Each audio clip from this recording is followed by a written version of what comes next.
So let me ask you something.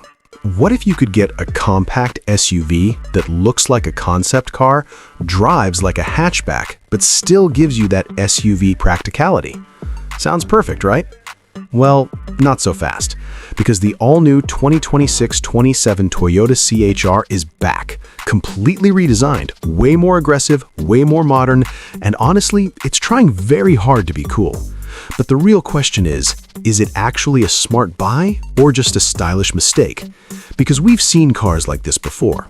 Great looks, but compromises underneath. Today, we're breaking it all down. No hype, no marketing drama, just real, honest talk from a buyer's perspective. And trust me, by the end of this video, you'll know exactly if the new CHR deserves your money or if you should skip it.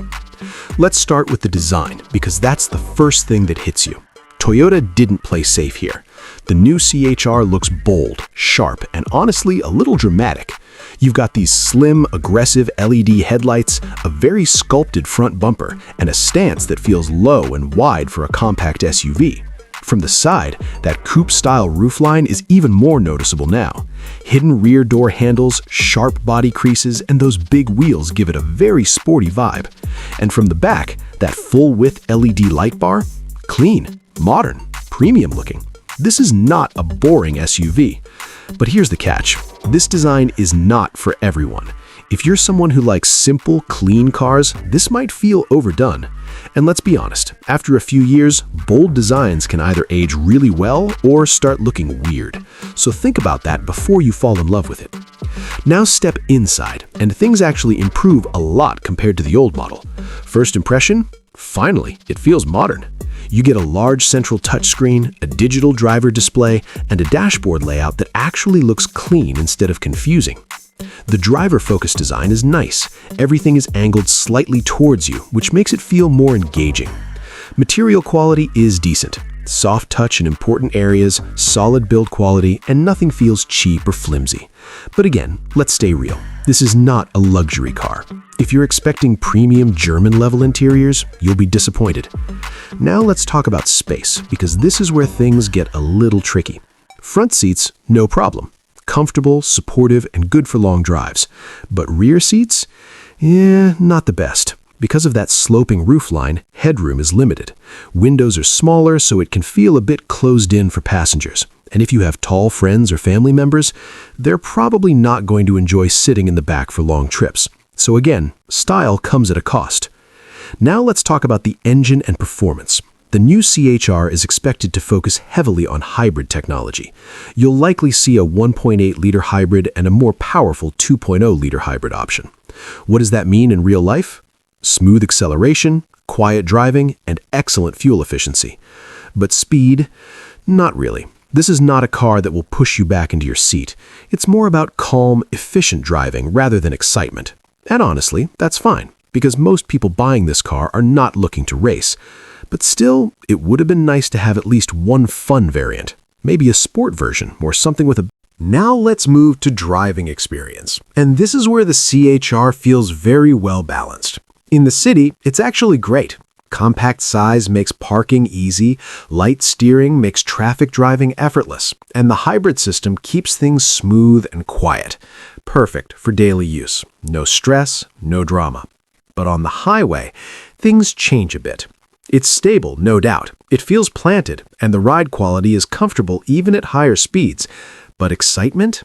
Not really there. It doesn't feel sporty despite its sporty looks. So if you're expecting a fun driving experience, you might feel a little underwhelmed. Let me ask you something here. Do you prefer a calm, comfortable drive or something that makes you smile when you press the accelerator? Because the CHR clearly picks comfort over fun. Now let's talk about features and technology. Toyota has definitely improved things here. You get a big infotainment system with Apple CarPlay and Android Auto, wireless charging, ambient lighting, multiple USB ports, and a premium sound system in higher trims. The digital instrument cluster is clean and easy to read. Everything feels user-friendly, which is important because, let's be honest, no one wants to spend 10 minutes figuring out basic controls while driving. But here's the reality. Some competitors are doing more. Bigger screens, flashier graphics, more customization. So while the CHR is good, it's not leading the segment. It's playing it safe, as always. Safety, this is where Toyota really shines, and the CHR continues that reputation. You're getting a full suite of driver assistance features: adaptive cruise control, lane keep assist, blind spot monitoring, automatic emergency braking, basically everything you expect in a modern SUV. And more importantly, these systems actually work well. They're not overly aggressive, not annoying, just helpful. And for many buyers, this alone is a big reason to choose Toyota. Peace of mind matters. Now let's talk about mileage and daily practicality. Fuel efficiency is one of the biggest strengths of this car. Thanks to the hybrid system, you can expect around 40 to 50 mpg, which is honestly excellent, especially with rising fuel prices. Over time, this can save you a lot of money. But practicality? This is where compromises show up again. Boot space is decent, but not class-leading. Rear seat usability is limited, and overall, it's not the most family-friendly SUV out there. So again, it comes down to priorities. Do you want style and efficiency, or space and practicality? All right, let's break it down into honest pros and cons. Pros: the design is unique and eye-catching. Fuel economy is excellent. Smooth, comfortable driving experience, strong safety package, and overall, it feels modern and reliable. Cons: the rear seat space is tight, not exciting to drive. Practicality is limited, and pricing might feel a bit high for some buyers. So, who is this car actually for? If you're a young buyer, maybe your first or second car, you want something stylish, modern, fuel efficient, and you mostly drive in the city, this car makes a lot of sense. It fits that lifestyle perfectly. But if you're a family person, you need space, comfort for passengers, and practicality, honestly, you should probably look elsewhere. There are better options for that. Now, final verdict. The 2026-27 Toyota CHR is a very focused product. It knows what it wants to be: a stylish, efficient, urban SUV. And in that role, it does a good job. But it's not perfect. It sacrifices practicality for design. It sacrifices fun for comfort. So you just need to decide what matters more to you.